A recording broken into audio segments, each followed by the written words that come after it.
Hi friends, welcome back to ವಿಪ್ರತು story point.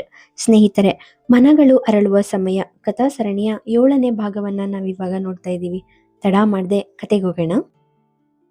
Assistant ಎನ್ನುವ ಪದಗಳನ್ನು ಕೇಳಿದ ಆದಿತ್ಯ ಕಣ್ಣು ತೆರೆದು ರಾಹುಲ್ ಕಡೆಗೆ ನೋಡಿದ.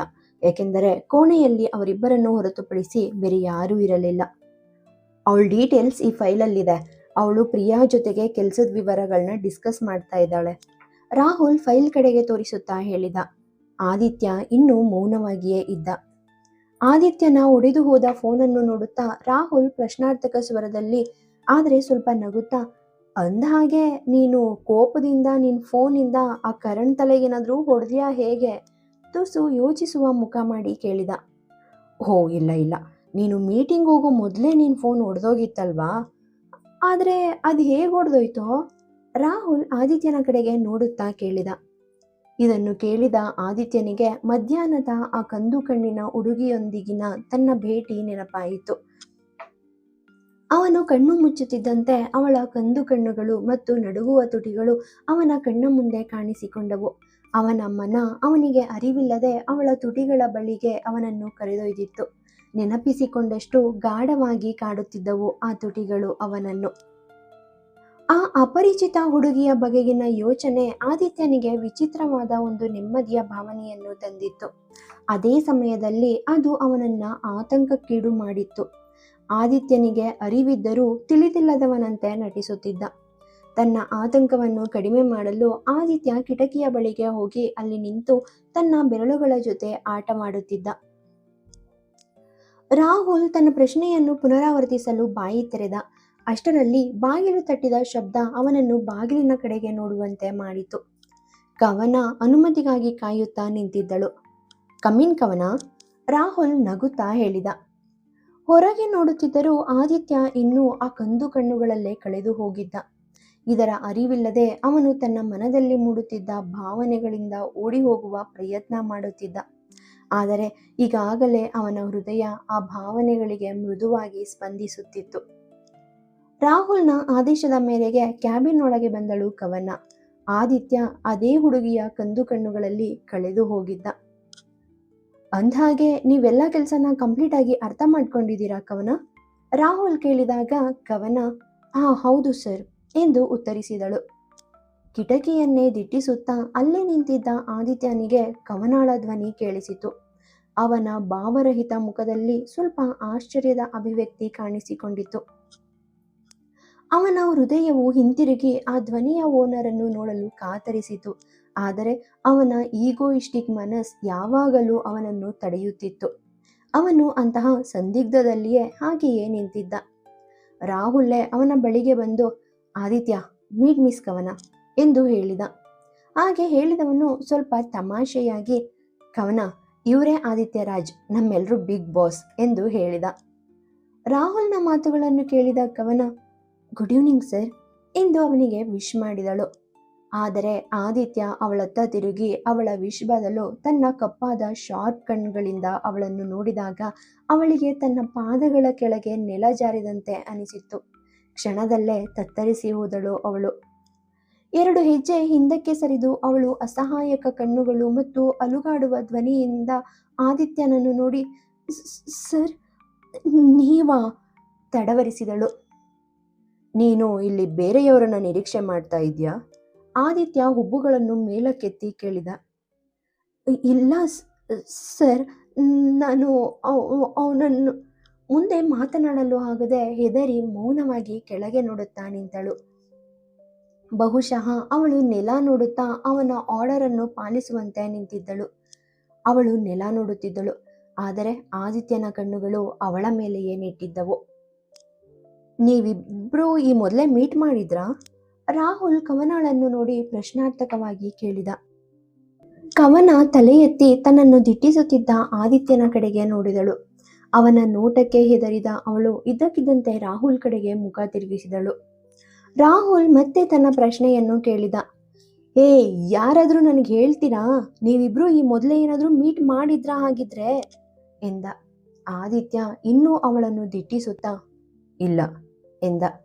ಕವನ ಅವನ ಮಾತನ್ನು ಕೇಳಿ ಅವನ ಕಡೆಗೆ ನೋಡಲಾರಂಭಿಸಿದಳು. ಆದರೆ ಅವನ ಚೂಪಾದ ನೋಟವನ್ನು ಎದುರಿಸಲಾಗದೆ ಅವಳು ಮತ್ತೆ ತನ್ನ ದೃಷ್ಟಿಯನ್ನು ತಗ್ಗಿಸಿದಳು. ಓಕೆ, ನೀನು ಅವಳನ್ನ ಮೀಟ್ ಮಾಡಿಲ್ಲ ಅಂದ್ರೆ ಈಗಲೇ ಅವಳನ್ನ ಮೀಟ್ ಮಾಡು. ಆದಿತ್ಯ, ಇವಳು ನಿನ್ನ ನ್ಯೂ ಅಸಿಸ್ಟೆಂಟ್ ಕವನ ಶ್ರೀವಾತ್ಸವ್ ಎಂದನು ರಾಹುಲ್. ನಾನಿನ್ನೂ ನನ್ನ ಒಪ್ಪಿಗೆ ಕೊಟ್ಟಿಲ್ಲ, ಆದಿತ್ಯ ಕವನಾಳನ್ನೇ ನೋಡುತ್ತಾ ಹೇಳಿದ. ಆದ್ರೆ ಯಾಕೆ?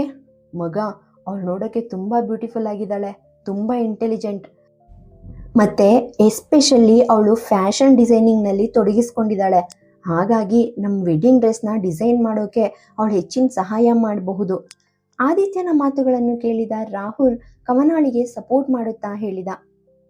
ಕವನಾಳ ಬಗ್ಗೆ ರಾಹುಲ್ ಅಷ್ಟೊಂದು ಹೊಗಳಿಕೆಯ ಮಾತುಗಳನ್ನು ಹೇಳಿದ್ದು ಆದಿತ್ಯನಿಗೆ ಇಷ್ಟವಾಗಲಿಲ್ಲ. ತೀಕ್ಷ್ಣವಾದ ಮುಖಭಾವದಿಂದ ರಾಹುಲ್ ಕಡೆಗೆ ನೋಡಿದ. ಆದರೆ ರಾಹುಲ್ ಕವನಾಳನ್ನು ನೋಡುವುದರಲ್ಲಿ ಕಳೆದು ಹೋಗಿದ್ದ. ಆದಿತ್ಯ ಸ್ವಲ್ಪ ಸಮಯದವರೆಗೆ ರಾಹುಲ್ನತ್ತ ನೋಡುತ್ತಲೇ ಇದ್ದ.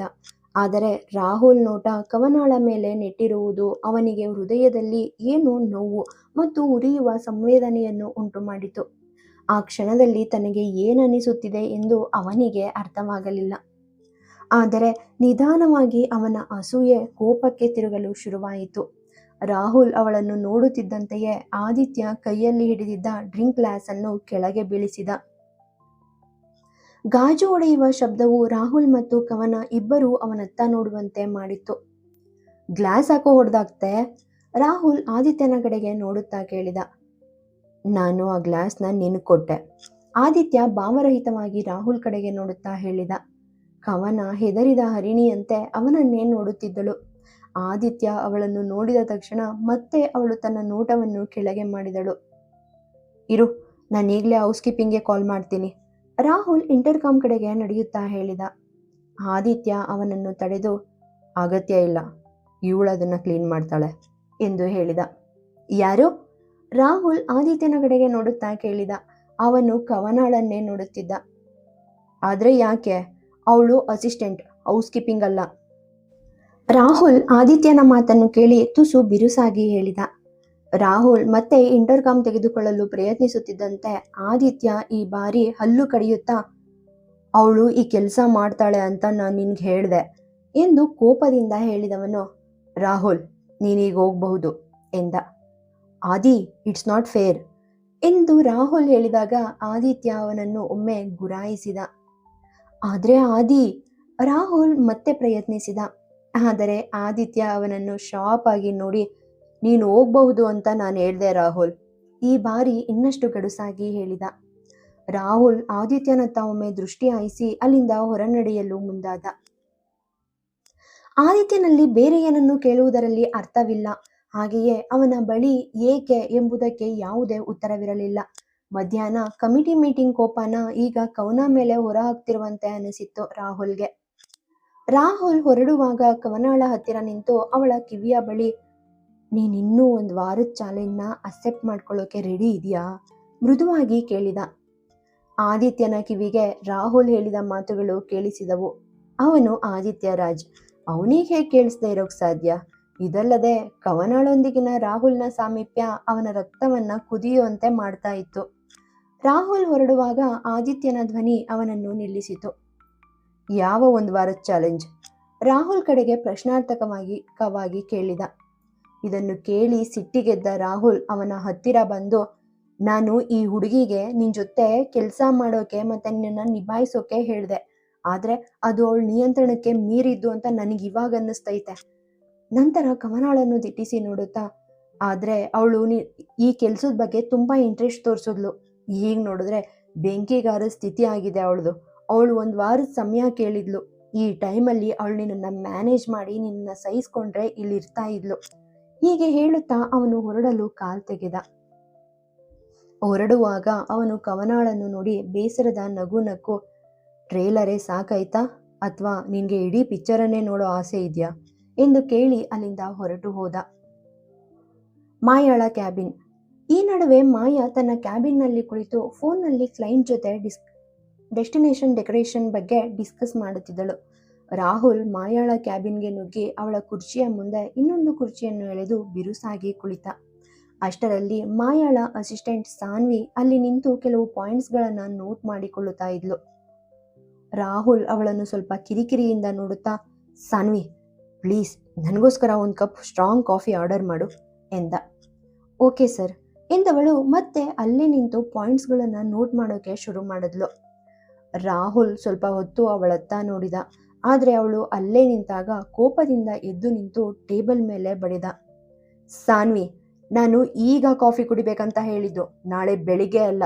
ಫಾರ್ ಯುವರ್ ಕೈಂಡ್ ಇನ್ಫಾರ್ಮೇಶನ್, ಇದು ನನ್ನ ಕಚೇರಿ ಕೂಡ, ಹಾಗೆ ನಾನಿಲ್ಲಿ ಬಾಸ್ ಕೂಡ ಹೌದು, ಕೋಪದಲ್ಲಿ ಕನಲಿದ. ಸಾರಿ ಸರ್ ಎಂದು ಹೇಳುತ್ತಾ ಸಾನ್ವಿ ಆಶ್ಚರ್ಯಕರ ಕಣ್ಣುಗಳಿಂದ ರಾಹುಲ್ ಕಡೆಗೆ ನೋಡುತ್ತಿದ್ದ ಮಾಯಾಳನ್ನು ನೋಡಿದಳು. ಮಾಯಾ ಸಾನ್ವಿಯನ್ನು ಹೊರಡುವಂತೆ ಸನ್ನೆ ಮಾಡಿದಳು. ಸರಿ ಮೇಡಮ್ ಎಂದು ಹೇಳಿ ಹೊರಟು ಹೋದಳು ಅವಳು.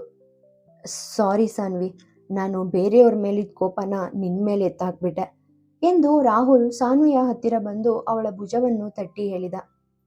ಇಟ್ಸ್ ಓಕೆ ಸರ್ ನಗುತ್ತಾ ಹೇಳಿದ ಸಾನ್ವಿ ಅಲ್ಲಿಂದ ಹೊರಟು ಹೋದಳು. ಸಾನ್ವಿ ಜೊತೆ ಮಾತನಾಡಿ ರಾಹುಲ್ ಮಾಯಾ ಕಡೆಗೆ ಬಂದಾಗ ಮಾಯಾ ಪ್ರಶ್ನಾರ್ಥಕ ಕಣ್ಣುಗಳಿಂದ ಅವನನ್ನೇ ನೋಡುತ್ತಿದ್ದಳು.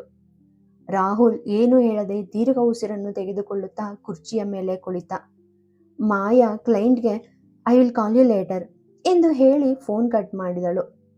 ಈಗ ಹೇಳ್ತೀಯಾ ಅಥವಾ ಇನ್ಯಾರ್ದಾದ್ರೂ ಸ್ಪೆಷಲ್ ಪರ್ಮಿಷನ್ಗಾಗಿ ಕಾಯ್ತಾ ಇದೆಯಾ? ರಾಹುಲ್ ಮೌನವಾಗಿರುವುದನ್ನು ನೋಡಿದ ಮಾಯಾ ಕೇಳಿದಳು. ನಮ್ಮ ಜೊತೆ ಅವನು ಇಷ್ಟ ಬಂದಾಗ ಆಡ್ಲಿ, ಯಾಕಂದ್ರೆ ಅವನ ಮನಸ್ಥಿತಿಯ ಬದಲಾವಣೆಗಳ ಬಗ್ಗೆ ನಮಗೆ ಪರಿಚಯ ಇದೆ.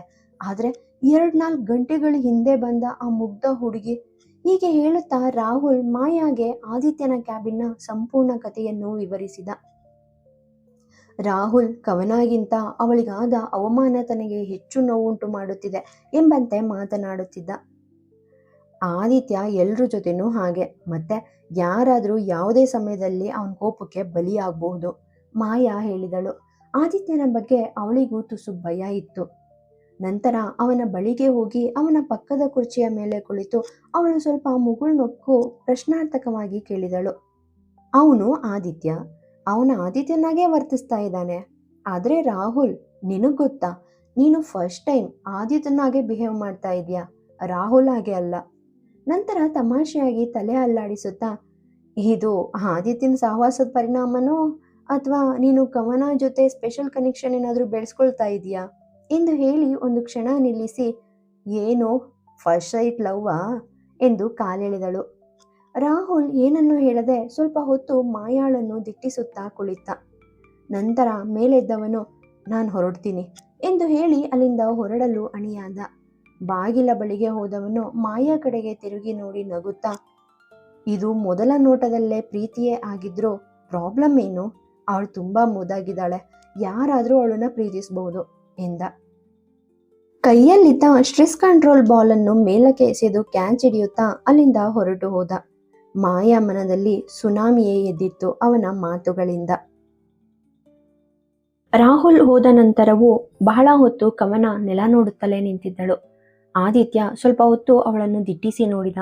ನಂತರ ಅವನು ಹುಬ್ಬುಗಳನ್ನು ಗಂಟಿಕ್ಕಿ ಪ್ರಶ್ನಾರ್ಥಕವಾಗಿ ಕೇಳಿದ, ನಿನ್ಗಲ್ಲೇನಾದರೂ ನಿಧಿ ಕಾಣಿಸ್ತಾ ಇದೆಯಾ? ಫ್ಲೋರ್ ನೋಡೋದು ಬಿಟ್ಟು ಬೇರೆ ಕೆಲಸ ಮಾಡ್ತೀಯಾ ಅಥವಾ ಹೀಗೆ ಸ್ಟ್ಯಾಚ್ಯೂ ಥರ ನಿಂತೇ ಇರ್ತೀಯಾ ಎಂದ. ಕವನ ತಲೆ ಅಲ್ಲಾಡಿಸಿ ಮುಂದೆ ಸರಿದು ಆದಿತ್ಯನ ಪಾದಗಳ ಬಳಿ ಮಂಡಿಯೂರಿ ಕುಳಿತಳು. ಇದನ್ನು ನೋಡಿದ ಆದಿತ್ಯ ಗಾಬರಿಯಿಂದ ಹಿಂದೆ ಸರಿದ. ಕವನ ಅಲ್ಲಿ ಬಿದ್ದಿದ್ದ ಗಾಜಿನ ತುಂಡುಗಳನ್ನು ಸಂಗ್ರಹಿಸಲು ಶುರು ಮಾಡಿದಳು.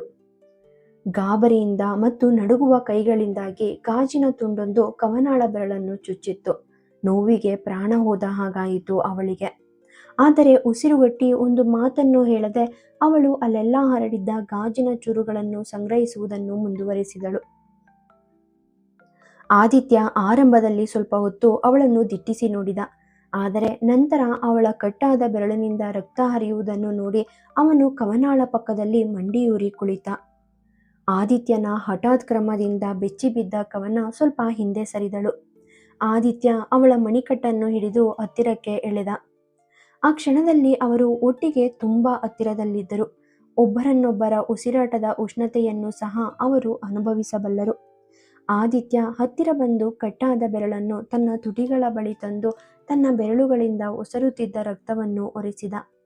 ಅವನು ಹಾಗೆ ಮಾಡುವಾಗ ಅವನ ಕಣ್ಣುಗಳು ಕವನಾಳ ಮೇಲೆ ನಿಟ್ಟಿದ್ದವು. ನಂತರ ನಿಧಾನವಾಗಿ ಅವನು ಆ ಬೆರಳನ್ನು ತನ್ನ ಬಾಯಿಯಲ್ಲಿ ಇಟ್ಟುಕೊಂಡು ರಕ್ತವನ್ನು ಹೀರಲು ಪ್ರಾರಂಭಿಸಿದ. ಕವನಾಳ ಹೃದಯ ಜೋರಾಗಿ ಬಡಿದುಕೊಳ್ಳುತ್ತಿತ್ತು. ಆದಿತ್ಯ ಕವನಾಳ ಬೆರಳನ್ನು ತೀವ್ರವಾಗಿ ಹೀರುತ್ತಿದ್ದ. ಹಾಗೆಯೇ ಅವಳ ಮುಖದ ಮೇಲಿನ ಬದಲಾಗುತ್ತಿರುವ ಅಭಿವ್ಯಕ್ತಿಯನ್ನು ಗಮನಿಸುತ್ತಿದ್ದ. ಕವನ ತನ್ನ ಬಾಯಿಯನ್ನು ಬಿಗಿಯಾಗಿ ಮುಚ್ಚಿಕೊಂಡಳು. ನಂತರ ಇದ್ದಕ್ಕಿದ್ದಂತೆ ಭಯದಿಂದ ಆದಿತ್ಯನನ್ನು ನೋಡುತ್ತಾ ಅವಳು ಸ್ವಲ್ಪ ದೂರ ಸರಿದು ತನ್ನ ಕೈಗಳನ್ನು ಬಿಡಿಸಿಕೊಳ್ಳಲು ಪ್ರಯತ್ನಿಸಿದಳು. ಇದನ್ನು ನೋಡಿದ ಆದಿತ್ಯ ಅವಳ ಕೈಗಳ ಮೇಲಿನ ಹಿಡಿತವನ್ನು ಇನ್ನಷ್ಟು ಬಿಗಿಗೊಳಿಸಿದ. ಆದಿತ್ಯ ಅವಳ ಭಯಭೀತ ಕಣ್ಣುಗಳನ್ನು ಅಸಡ್ಡೆಯಿಂದ ನೋಡಿದ. ಪ್ಲೀಸ್ ಬಿಟ್ಬಿಡಿ, ಕವನ ಸ್ವಲ್ಪ ಭಯದಿಂದ ಕೇಳಿದಳು. ಆದಿತ್ಯ ಕೋಪದಿಂದ ಅವಳ ಮಣಿಕಟ್ಟನ್ನು ಎಳೆದುಕೊಂಡು ತನ್ನ ಮುಖವನ್ನು ಅವಳ ಕಿವಿಯ ಹತ್ತಿರ ತಂದು ತುಂಬ ಕಡಿಮೆ ಧ್ವನಿಯಲ್ಲಿ ಹೇಳಿದ. ಶ್, ನಾನು ಬ್ಲಡ್ ಫ್ಲೋನ ನಿಲ್ಲಿಸ್ತಾ ಇದ್ದೀನಿ. ನಾನೇನು ನಿನ್ನ ಬೆರಳನ್ನು ತಿಂದ್ಬಿಡೋದಿಲ್ಲ. ನಾನು ನಿನಗೆ ಹೆಲ್ಪ್ ಮಾಡೋಕ್ಕೆ ಟ್ರೈ ಮಾಡ್ತಾ ಇದ್ದೀನಿ. ಅಷ್ಟೊಂದು ಇಂಪಾರ್ಟೆನ್ಸ್ ಕೊಟ್ಕೊಳ್ಬೇಡ. ಹೀಗೆ ಹೇಳುತ್ತಿರುವಾಗ ಆದಿತ್ಯನ ಕಣ್ಣುಗಳು ಅವಳ ಮುಗ್ಧ ಕಣ್ಣುಗಳ ಮೇಲೆ ನೆಟ್ಟಿದ್ದವು ಮತ್ತು ಈ ಬಾರಿ ಕವನ ಕೂಡ ಸ್ವಲ್ಪ ತೇವಗೊಂಡ ಕಣ್ಣುಗಳಿಂದ ಅವನನ್ನು ನೋಡುತ್ತಿದ್ದಳು. ಕವನಾಳ ಕಣ್ಣುಗಳಲ್ಲಿನ ತೇವಾಂಶವನ್ನು ನೋಡಿ ಆದಿತ್ಯ ತನ್ನ ಎರಡೂ ಹುಬ್ಬುಗಳನ್ನು ಮೇಲಕ್ಕೆತ್ತಿ ಅವಳನ್ನು ಪ್ರಶ್ನಾರ್ಥಕ ರೀತಿಯಲ್ಲಿ ನೋಡಿ, ನಾನು ನಿನ್ನನ್ನು ಹೊಡೆದ್ನಾ ಎಂದು ಕೇಳಿದ. ಕವನ ಕಣ್ಣುಗಳನ್ನು ಕೆಳಗೆ ಮಾಡಿ ತಲೆ ಅಲ್ಲಾಡಿಸಿ ಇಲ್ಲ ಎಂದಳು. ಆದಿತ್ಯ, ನಾನು ಜೋರಾಗಿ ಮಾತಾಡೋದ್ನಾ ಎಂದು ಕೇಳಿದ. ಕವನ ಮತ್ತೆ ತಲೆ ಅಲ್ಲಾಡಿಸಿ ಇಲ್ಲ ಎಂದು ಉತ್ತರಿಸಿದಳು. ಆದಿತ್ಯ, ನಾನು ನಿನಗೆ ಹಿಂಸೆ ಕೊಟ್ನಾ?